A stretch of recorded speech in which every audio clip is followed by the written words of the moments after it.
Hi, my name's Phil. I like talking about politics, and in this video I like to discuss the Polish elections this week, the reaction to it from the pro-Brexit media in the UK, and why it is that Brexiteers are not entirely happy with what is happening in a country you'd think they don't really care about. But first, if you'd like to be notified of daily news and politics, please subscribe to the channel. So there were elections in Poland at the weekend on Sunday. That's something to comment on in itself. Elections. On a day when many more of the population would find it easy to vote compared to, say, a Thursday, the day we insist on using in the UK. Perhaps if Labour are not quite ready to go for a change in the voting system just yet, we could at least change the day for the next one to remove a few excuses for not voting.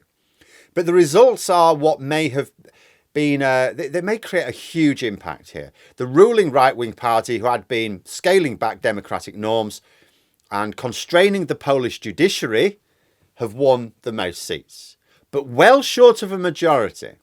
So we're now looking at a coalition of three opposition parties, the largest of whom are led by Donald Tusk. Enough dirty tricks were employed to prevent this. There were tight rules on counting votes outside the country, for Polish citizens abroad. So in a particular area, if any votes hadn't been counted within 24 hours strictly, then all the votes, even the ones that had been counted, completely trashed. Bit of a funny rule, but you ask yourself, so how did this help the pre-existing right-wing government? Because most Poles living abroad were voting for the opposition. But the turnout was massive, and on balance, Poles have decided that they want their country to take a little bit of a different path. Donald Tusk was the president of the EU Council as the UK were preparing to leave the EU. He is the man who famously said, "There is a special place in hell for those who pushed Brexit without a plan."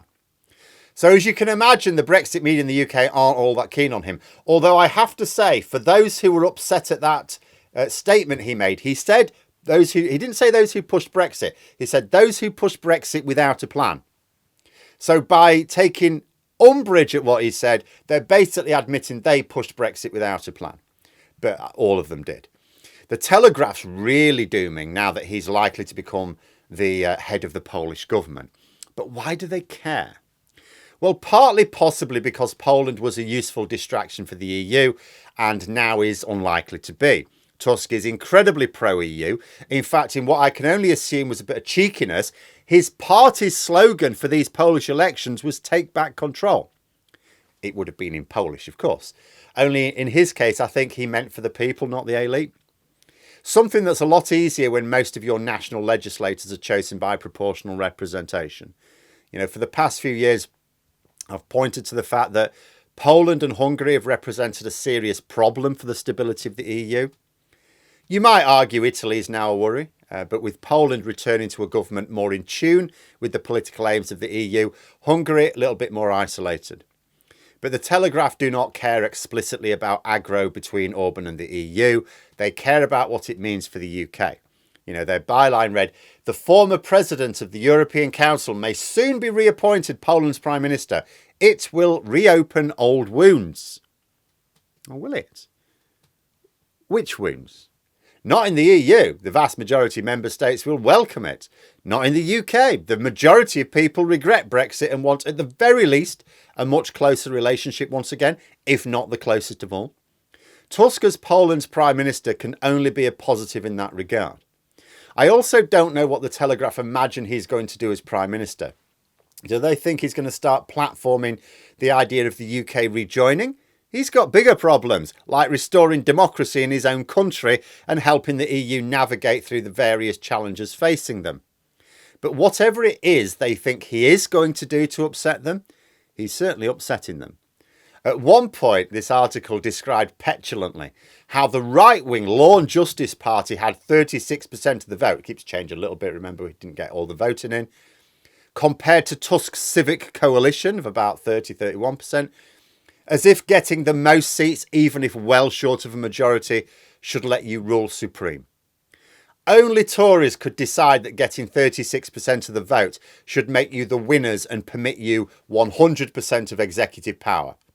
You can feel their disdain for proportional representation seeping out. Why can't right-wing nutjobs with 36% of the vote not run the country, completely ignoring the other 64%? It's not just that Tusk is a very pro-EU politician. It's not just that he's kicking out the far-right populists. Given that Tusk was so scathing of the Brexiteers who threw the UK over the brink without a plan, that irks them. It's fair to say that extremists like those writing in the Telegraph these days can only judge people as either allies or enemies, and Tusk is not their ally. No wonder they're dooming about his return to the big stage. The chief hope for Brexiteers, it's not whether Labour will seek to reverse the madness. They make no secret of the fact that they believe they will. It's not even that the British public will suddenly start believing in Brexit. Polling shows major dissatisfaction with Brexit, and this was when you could muddy the waters with pandemics and wars. They know that the public's not really now going to get turned on to Brexit. What happens further down the line, for example, when the world stops being crazy for a few years and Brexit still stinks? Now, they know that Labour's going to try and move against Brexit. They know that the public's going to continue to move against Brexit. They don't care about that. Can they stop it happening? The main hope for Brexiteers is that the EU moves on from Brexit, not Labour or the British people. That the EU are happy with how things are and keep us at arm's length. The rise of Donald Tusk in Poland makes that less likely. My favourite take on the Brexiteers' reaction to Tusk becoming Prime Minister of Poland again was this: if you think the EU is an empire, federation, or otherwise chock full of almighty meddling overlords, ask why Donald Tusk could do nothing to reform Poland as EU Council President, but will be able to as Polish PM. It reminded me of some other comments I've seen this week, this time from a Brexiteer I saw floating about this week. It's someone who travels to Europe a lot. They like their European travel. And they said they noticed it's really different in every country. And they think this is a good reason to leave the EU. Why it was a good choice to leave the EU. But it actually blows apart one of the main Brexit myths, that the EU makes everything the same. You're not free to be individual as a nation. The man is literally arguing that everything is noticeably different in each of the many EU countries he likes to travel around. Absolutely batshit crazy. The fact is that every country in the EU is different. And when their government changes to a radically different group of politicians, that individual country changes within itself. The standardisation that the EU does impose is always just useful to us. It makes trade easier. It makes lives better for people. If any rule were to be proposed in the EU that didn't do that, it wouldn't get passed. And that is because there is no single party in the EU which rules supreme. This idea of like Brussels imposing things like it's this imperial overlord is the furthest thing from the reality of the EU. The idea of a narrow interest group getting anything passed is actually impossible.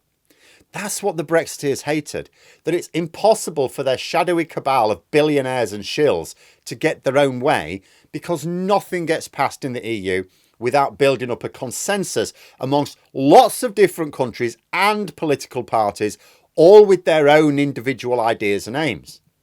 The EU is a wonder of collective responsibility. This is why it is the most successful peace project in history. The UK is a blunder of short-term narrow self-interest, which is why we're at war with ourselves. Why we have a Prime Minister who can announce the scrapping of HS2, something his party wanted, but he justifies it on the basis it'll screw the economy for Labour when they come to power. We have a government that is trying to destroy their own economy just to make life difficult for their political opponents. It would be impossible to get a small band of pirates to get enough power to do this in the EU. That's why they hate it. Because to get anything done, you have to work with people who aren't like you in a spirit of mutual respect. You have to compromise in your common interest. You don't just get to make demands, snap your fingers and expect it to be done. They hate that. And because the EU is about to become a bit more pro-EU itself, they hate what that might mean for the UK over the coming decade. But there we are. Those are my thoughts. Let me know yours in the comments below. Hope you found the video interesting. If you did, please click the like button. And if you'd like to support the channel further, the join button for memberships. And until next time, I'll see you later.